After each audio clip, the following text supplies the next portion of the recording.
You're scrolling Zillow at 2 a.m. again. You know you shouldn't, but you can't stop yourself. That starter home with the builder-grade laminate countertops from 2003, $500,000. And the listing says, won't last long. You plug the numbers into the mortgage calculator. $2,800 a month, that's doable, right? Wrong. That's not your payment. That's not even close to your payment. And tonight, I'm going to show you the real math that the banks, the realtors, and your parents' generation conveniently forgot to mention. My name is Golden Gary, and I'm here to tell you something you already feel in your bones, but nobody will say out loud. You can't afford that house.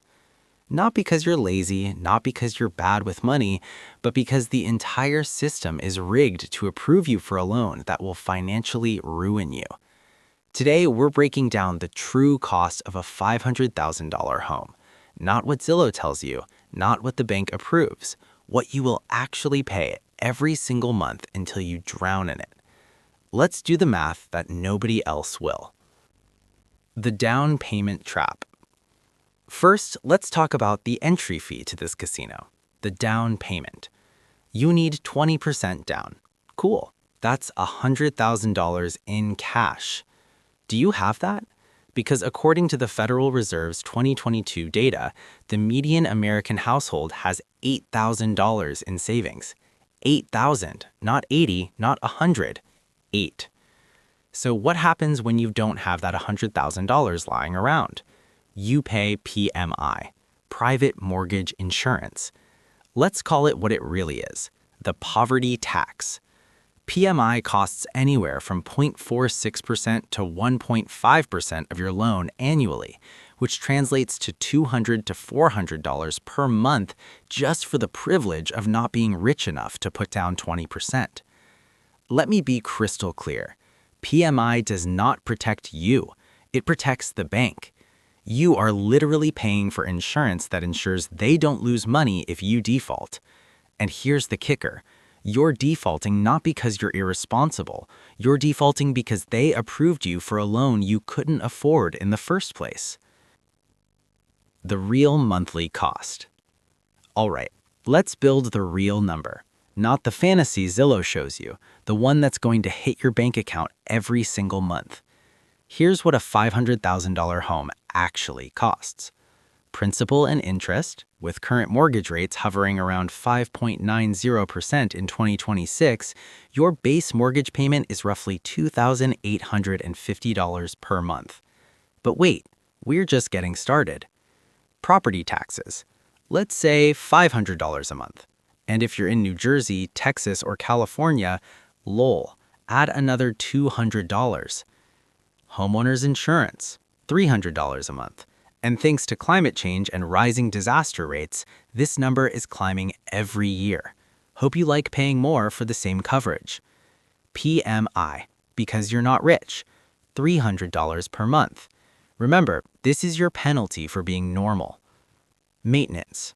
Ah yes, the invisible expense nobody tells you about until your water heater explodes at 11 p.m. on a Sunday. The rule is simple. Budget 1% of your home's value per year for maintenance. That's $5,000 annually, or $417 per month. This isn't optional. Roofs leak, HVAC systems die, foundations crack, and none of it is covered by your HOA fees. Total monthly cost. Mortgage, $2,850. Taxes, $500. Insurance, $300. PMI, $300. Maintenance, $417, equals $4,367 per month. Not $2,800, $4,367. And nobody told you that when you were scrolling Zillow at midnight, did they? The Johnson family case study. Let me introduce you to the Johnsons.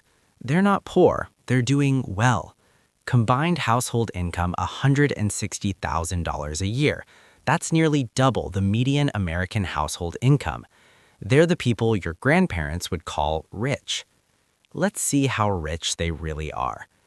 The Johnson family budget. Gross income, $160,000 a year.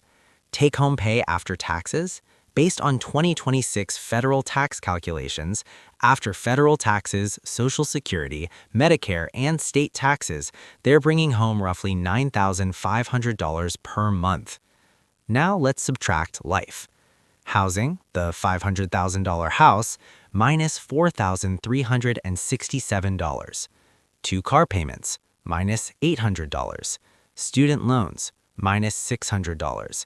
Childcare, minus $1,200. Groceries, minus $800. Utilities, minus $300.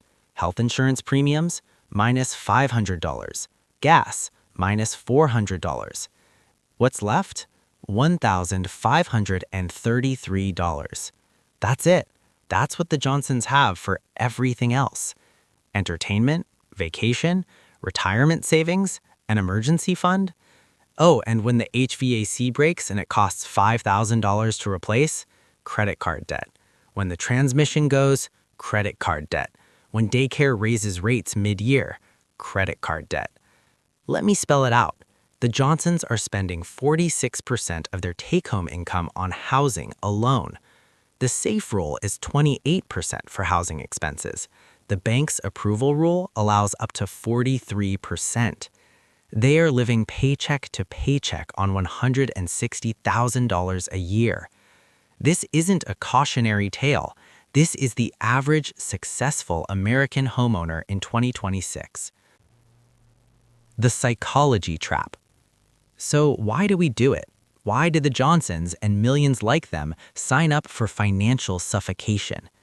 Because the system is designed to close the deal, not ensure you can sleep at night. The realtor gets a commission. The bank gets interest for 30 years. The mortgage broker gets a fee. Everyone in the chain profits from you saying yes, except you. And here's the genius part. They've rebranded financial desperation as adulting. Welcome to homeownership. It's supposed to be hard. Everyone's house poor in their 30s. Ramen builds character. No, eating ramen in a house you can't afford isn't a rite of passage. It's a structural failure disguised as virtue. We've been conditioned to believe that home ownership equals success, that renting equals failure, that if you're not building equity, you're wasting your life. But let me ask you this. What good is equity if you're drowning in debt to keep it? You can't spend equity. You can't eat equity. And if the market crashes like 2008 or the correction we're overdue for, your investment vanishes while your debt remains. The solution. Here's what they don't want you to know. The bank's approval threshold is 43% debt-to-income ratio. The safe rule is 28% for housing expenses. To comfortably afford that $500,000 house at $4,367 per month using the 28% rule, you'd need to earn $4,367 times 12 months equals $52,404 in yearly housing costs. $52,404 divided by 0.28 equals $187,157 in annual income. You need to make $187,000 to afford a $500,000 house without financial anxiety. And if you're making $160,000 like the Johnsons, you're $27,000 short every year. So, here's my radical advice. Don't buy the house. Rent, save the difference, invest it, and build actual wealth. The kind that gives you freedom, not the kind that chains you to a 30-year loan. Because here's the truth. There is no trophy for being house poor. Nobody's giving you a medal because you're spending 46% of your income on a roof. Nobody cares that you're building equity while your retirement account has $347 in it. Real wealth is options, the ability to quit a toxic job, to move for a better opportunity, to actually enjoy your life instead of maintaining a house you can't afford. Look, I'm not saying home ownership is evil. I'm saying this version of home ownership, the one designed to extract maximum profit from your labor, is broken. And until we admit that, until we stop pretending that $500,000 starter homes and $160,000 high earners living paycheck to paycheck is normal, nothing will change. So here's your permission slip. You are allowed to walk away. You are allowed to rent and invest the $1,800 you'd be throwing at PMI and maintenance. You are allowed to wait until the math actually works in your favor. Because the goal isn't home ownership. The goal is financial freedom. And you'll never have that if you're trapped in a house you can't afford. Thanks for watching. I'm Golden Gary. Now go cancel that Zillow alert and get some sleep.